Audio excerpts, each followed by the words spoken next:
Plus two കഴിഞ്ഞ ഏതൊരു കുട്ടിക്കും ഈ ഒരു കോഴ്സ് പഠിക്കാം. പക്ഷേ ഇംഗ്ലീഷിൽ 70% എബോവ് സ്കോർ വേണമെന്ന് മാത്രം. ഒരു US-ലുള്ള ഡോക്ടറുടെ റിയൽ ടൈം അസിസ്റ്റന്റ് ആയാണ് ഒരു മെഡിക്കൽ സ്ക്രൈബ് പ്രവർത്തിക്കുന്നത്.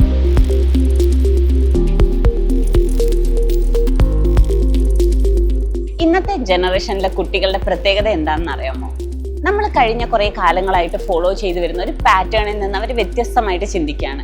ഫോർ എക്സാമ്പിൾ, നമുക്ക് എഡ്യൂക്കേഷൻ മേഖലയിൽ തന്നെ ചിന്തിക്കാം. എഡ്യൂക്കേഷൻ മേഖലയിൽ ഇത്രയും കാലം ഫോളോ ചെയ്ത് വന്നൊരു ട്രെൻഡ് എന്താണ്? ഒന്നുകിൽ MBBS അല്ലെങ്കിൽ എഞ്ചിനീയറിംഗ്, അതും അല്ലെങ്കിൽ ഒരു ഡിഗ്രി, PG, PhD, ആ ഒരു മോഡലാണ്. അത് കഴിഞ്ഞ് ഒരു ജോലിക്ക് വേണ്ടി ഇന്റർവ്യൂ അറ്റൻഡ് ചെയ്യണം, ജോലി കണ്ടെത്തണം. പക്ഷേ ഇന്നത്തെ കുട്ടികൾക്ക് പുതിയ പുതിയ ഓപ്പർച്യൂണിറ്റീസ് ആണ്. അതായത് ഷോർട്ട് ടേം കോഴ്സസുകൾ, ജോബ് 100% ഗ്യാരണ്ടി കൊടുക്കുന്ന കോഴ്സസ്, അതൊക്കെ ഇന്നത്തെ കാലത്ത് അവൈലബിൾ ആണ്. മെഡിക്കൽ സ്ക്രൈബിംഗ് എന്ന കോഴ്സിനെ പറ്റി തന്നെ നമുക്ക് സംസാരിക്കാം. പ്ലസ് ടു കഴിഞ്ഞ ഏതൊരു കുട്ടിക്കും ഈ ഒരു കോഴ്സ് പഠിക്കാം. പക്ഷേ ഇംഗ്ലീഷിൽ 70% എബോവ് സ്കോർ വേണമെന്ന് മാത്രം. അങ്ങനെ നിങ്ങൾ ഈ ഒരു കോഴ്സ് പഠിക്കുകയാണെങ്കിൽ വിത്തിൻ 10 to 12 months നമുക്ക് ഈ ഒരു കോഴ്സ് കംപ്ലീറ്റ് ചെയ്യാം.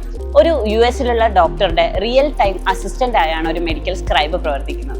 അതായത് US-ലെ ഒരു ഡോക്ടർ ഗൂഗിൾ ക്ലാസ് ഉപയോഗിച്ച് പേഷ്യന്റിനെ കൺസൾട്ട് ചെയ്യുന്നത് നമ്മൾ ലൈവായി ഇവിടെ കാണുകയും അത് ഡോക്യുമെന്റ് ചെയ്യുകയാണ് ചെയ്യുന്നത്. ഈ ഒരു ജോലിയുടെ സാധ്യത എന്ന് പറയുന്നത് വളരെ വലുതാണ്.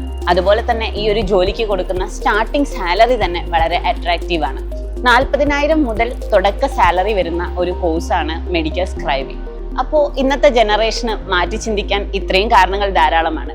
സോ പ്ലസ് ടു കഴിഞ്ഞ ആർക്കും മെഡിക്കൽ സ്ക്രൈബിംഗ് പഠിക്കാം. ഇംഗ്ലീഷിൽ നല്ല ഫ്ലുവൻസി വേണമെന്ന് മാത്രം. സോ കൂടുതൽ വിവരങ്ങൾ അറിയാൻ ഞങ്ങളുമായി കോൺടാക്ട് ചെയ്യുക. Thank you.